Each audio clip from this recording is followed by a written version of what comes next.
আজকে শুক্রবার, আমার আজকে ডিউটি ছিল। তো বন্ধুরা, আজকে একটা জিনিস আপনাদেরকে দেখাবো। দেখেন, আমাদের বাংলাদেশে তেল পায় না, আর এই দেশে দেখেন ডিজেল ফালাই দিছে প্রায় এই বোতলের ভিতরে 10 লিটার ডিজেল, 10 লিটার।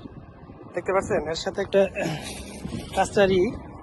এখানে মিনিমাম 10 থেকে এটা 15 লিটারের, কিন্তু এখানে 10 লিটারের কম হবে না ডিজেল। ঠিক আছে, আপনাদেরকে দেখাই দিচ্ছি। দেখুন, এই ডিজেলটা ফালাই দিচ্ছে। চিন্তা করেন, এই ডিজেলটা কিনতে গেলে আমাদের কত টাকা লাগবে বাংলাদেশের? হিসাব করেন আপনি, প্রায় 1500 টাকা, 1200 টাকা, 1300 টাকা। আর এই ডিজেল সৌদি আরবে ফালাই দিচ্ছে। সৌদি আরবে ভাই তেলের দামটা কম কারণে এই দেশের মানুষ সারা দিন গাড়ি চালায় রাখে, সারা দিন গাড়িতে এসি চালায় রাখে, আর তারা এই যানবাহন দিয়ে ঘোরাফেরা করে। কিন্তু আমাদের দেশের মানুষ কিন্তু তেলের অভাবে কিন্তু মানুষে টাকা থাকলেও গাড়ি কিনতে পারে না। আর দেখবেন কিছু কিছু বাইকার ভাইরা, তারা কিন্তু শখের তুলনায় গাড়ি কিনে লাস্টে বেশ কিছুদিন চালানোর পরে কিন্তু ওই গাড়ি বিক্রি করতে তারা বাধ্য হয়। কেন?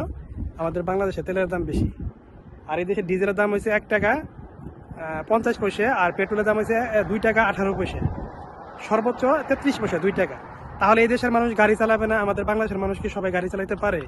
হয়তো অনেকের টাকা পয়সা থাকলে গাড়ি কিনতে মনে চায়, কিন্তু তেলের যে ব্যয়বহুল খরচটা, এর জন্য কিন্তু অনেক মানুষের গাড়ি কিনতে চায় না। এই ছিল সৌদি আরবের আজকের অবস্থা। তো আমি আজকে ডিউটি করতেছি, আমার ডিউটি বাই রুটে।